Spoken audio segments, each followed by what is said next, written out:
And then on the right, you have the formal... In March 2022, a team of Ugandan geologists, including Makerere University intern, identified as Edina Musime was attacked and killed alongside UPDF escorts while conducting a government mineral mapping exercise in Moroto District. According to security reports and survivor accounts, the armed Turkana warriors allegedly ignored explanations from the team's translator about the purpose of the mission before opening fire and killing the 5 Ugandans on the spot. Following the incident, President Yoweri Kaguta Museveni issued an Executive Order No. 3 of 2023, directing the Kenyan government or Turkana local authorities compensate the victims' families through a traditional blood settlement arrangement. After prolonged diplomatic and bilateral negotiations, leaders from Kenya's Turkana county are negotiating to pay 77,000 Kenyan shillings, yet Uganda leaders are asking them to pay US dollars 4.3 million as compensation to each Ugandan family affected.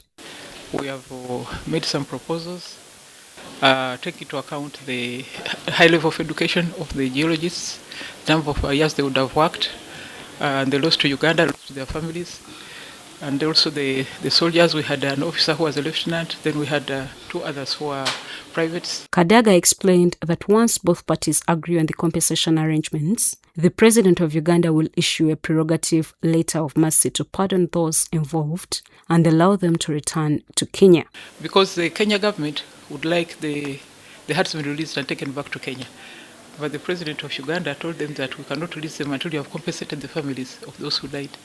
So now the first step is to agree the compensation, let it be paid, and then we can deal with the issue of returning them to Kenya. The minister in charge of Karamoja Affairs, Peter Lokeres, said the discussions also covered agreed routes to be used by the Turkana community while accessing Uganda, together with additional guidelines aimed at promoting peace and preventing future conflicts. They are not meant to follow one route like human beings. They go on grazing, they don't disturb when they are peacefully moving.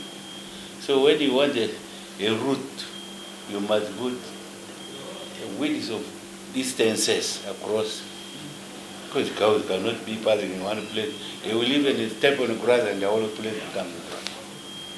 So those we can discuss about. Because why we are saying there must be some rules to be organized is really for purpose of security. Exactly. Otherwise, if it was there was nothing and there was peace, the cows would continue moving. The mineral mapping team had been collecting soil samples for a government survey exercise at the time of the attack. Shaidat Nasaku, BBC.